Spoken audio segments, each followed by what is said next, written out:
పెద్ద పీట వేసి మాట్లాడే.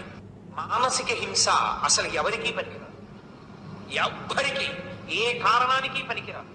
నువ్వు అలా మానసికంగా ఇతరులది అనుభవించేయడం అంటూ మొదలు పెడితే ఇక ఆ అనుభవించేయడం అనేటటువంటి విషయంలో ఏ హద్దు ఉండదు. ఇంతకన్నా నీ చెప్పలేని సభాముఖంగా మీరు ఆలోచించండి. నేను అన్నమాటని ఇప్పుడు అక్కర్లేదు, తీరుబడిగా ఆలోచించండి. ఒకసారి మానసికంగా మీరు ఇతరులకు సంబంధించినవి వాడేసుకోవడం అలవాటు చేసేసుకుంటే మానసికంగా మీరు దేన్నైనా అనుభవించేసేయచ్చు. పైకి చాలా గొప్పవాళ్లే ఉండొచ్చు, లోపలి పాపాలు ఎవరికి తెలియవు, పరమేశ్వరుడికి తెలుసు. ఆయన ఊరుకుంటాడా? పైకి పుణ్యాత్ముడిలా కనపడుతున్నావు, లోపల పుచ్చిపోయి ఉన్నావు. ఎంత హింసతో ఉంది పాపం. దీనికి ఈశ్వరుడు ఏదో ఒకనాడు గుణపాఠం చెప్పడా? ఇది ఊరుకుంటాడా? పైకి కర్మ సక్రమంగా చేస్తున్నానంటే సరిపోతుందా? మనస్సు శుద్ధిగా ఉండక్కర్లేదా? దీని మానసిక హింస ఎవరికీ అంగీకరించలేదు శాస్త్రం.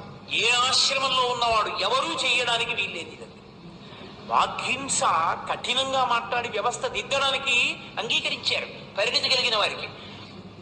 మానసిక హింస అసలు ఎవరి విషయంలోనూ శాస్త్రం అంగీకరించాల. కుదరదు, నువ్వు అలా హింస చేయడాన్ని మేము అంగీకరించాం అంటే ఎంత జాగ్రత్తగా అసలు శాస్త్రాలన్నీ ఎప్పుడు మాట్లాడినా మనస్సుని శుద్ధి చేయడం, చిత్తాన్ని శుద్ధిగా ఉంచుకోవడం గురించే అంత పెద్ద పీట వేసి మాట్లాడే.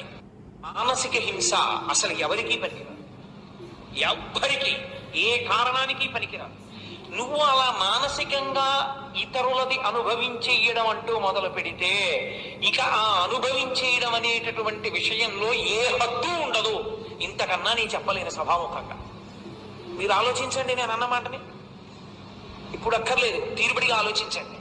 ఒకసారి మానసికంగా మీరు ఇతరులకు సంబంధించినవి వాడేసుకోవడం అలవాటు చేసేసుకుంటే మానసికంగా మీరు దేన్నైనా అనుభవించేసేయచ్చు.